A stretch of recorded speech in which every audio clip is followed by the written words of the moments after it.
All right, hello again, Jeff Scott at Blackhawk Technical College. The class is 152, 158, which we're going over Bootstrap for fall 2016. And in part one, so far I've gone over chapter one, now I'm going to do chapter two. So, in the chapter, which starts, if you're following along in your book, on page 17, you'll notice that we have 4 objectives: where to get the official version of Bootstrap, how to install Bootstrap in several ways, how to get Bootstrap for less in SAS, and how to install Bootstrap with a CDN, or Content Delivery Network. All right, I've already shown you where getbootstrap.com was. You already know this. If you go out to getbootstrap.com and you click the download Bootstrap, here are the 3 of the ways that they talk about in the chapter. You can download it directly. You can download it as part of LESS. You can download it as part of SAS. Or if you want, you can go over to here, and rather than downloading it, you can use the CDN, or Content Delivery Network. Now, a couple things that the author mentions here. At the time of this writing, Bootstrap 4 was not available. It still is not.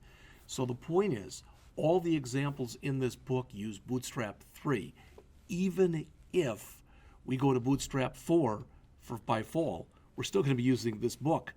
All right? I'm sure the author will be updating it, but it won't probably be available by then. All right? And as she mentions here, you really should always strive to use the most current version, because it's going to have the most toys and the most fun things in it. So notice it says Bootstrap 3 is the most available. You can still get Bootstrap 2. You can actually go back to Bootstrap 1. You really shouldn't have to do that.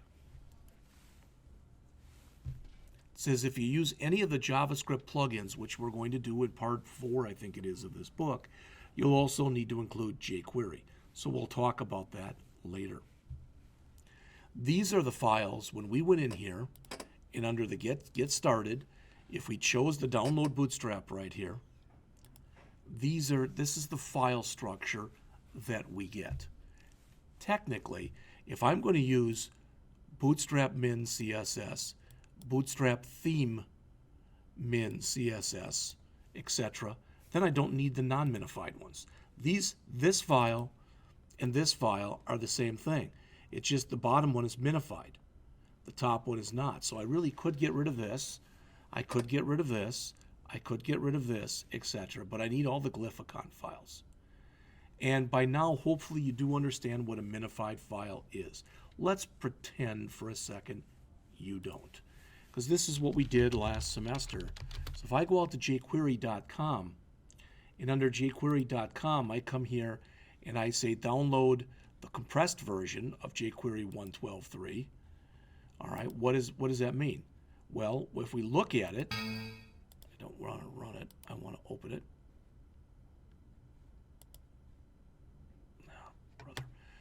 Well, let's see. Open the link in a new tab. Let us do that. All right. There it is in minified version. You notice that there is basically almost no white space in there.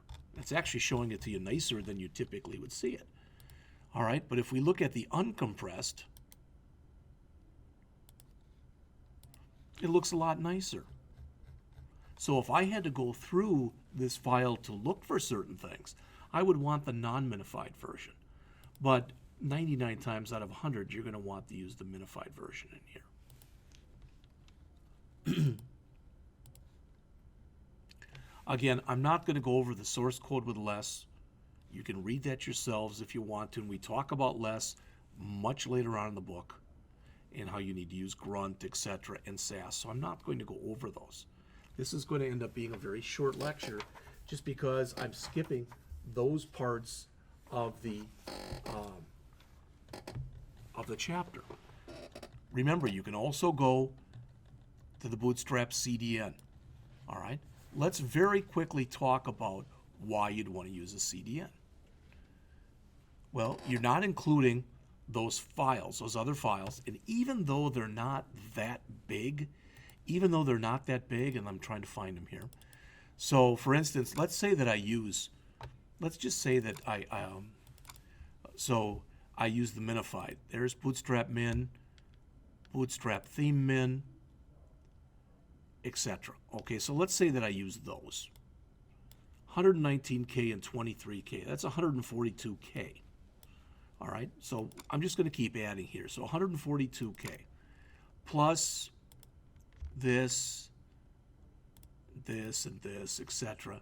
So really under 200K, but it still is 200K that I have to load and download with my website. But on the other hand, if I use a CDN, as it says, it does not take a bandwidth hit because those files are being hosted someplace else. Those files may have already been cached if the user went out to a site, some kind of a Bootstrap site, so they don't even have to be reloaded.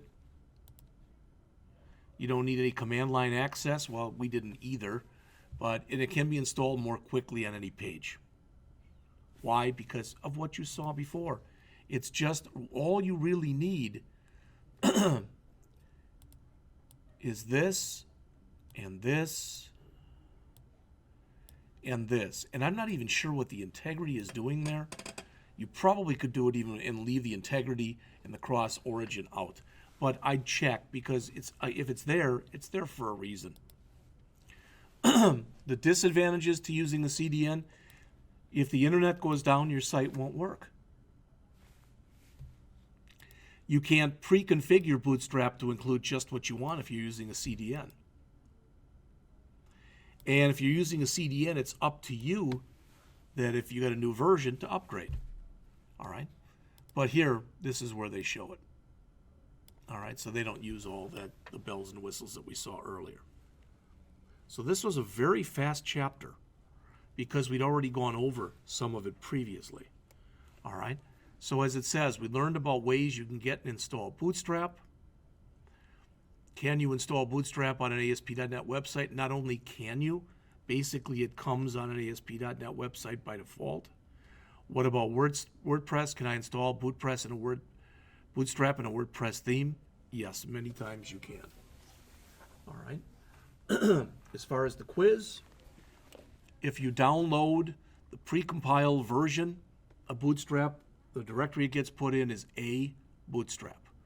The directory for precompiled files, that's going to be in C, the dist for distribution directory. Where can you download Bootstrap? The answer is B, getbootstrap.com. Why would you ever use an older version of Bootstrap? C, you'd use an older version if you needed to support a feature that's been deprecated or removed from the system. Number 5, older versions of Bootstrap are not supported. That's false. They are. Number 6, Bootstrap includes jQuery in the builds. That's false. You must add it. 7, what is in the bootstrap.min.js file? And that's C, the minified Bootstrap JavaScript file. 8, what does it mean if a file is minified? And that's B, it has no unnecessary characters. Number 9, what is required to install and configure Bootstrap source code with less? The answers are Node.jm and NPM. And 10, which of these is not a benefit of using a CDN? And it's C, you can control exactly which files are installed because you cannot. All right, so in just a minute, I'm going to come back and go over Chapter 3, build your first Bootstrap website with a basic template.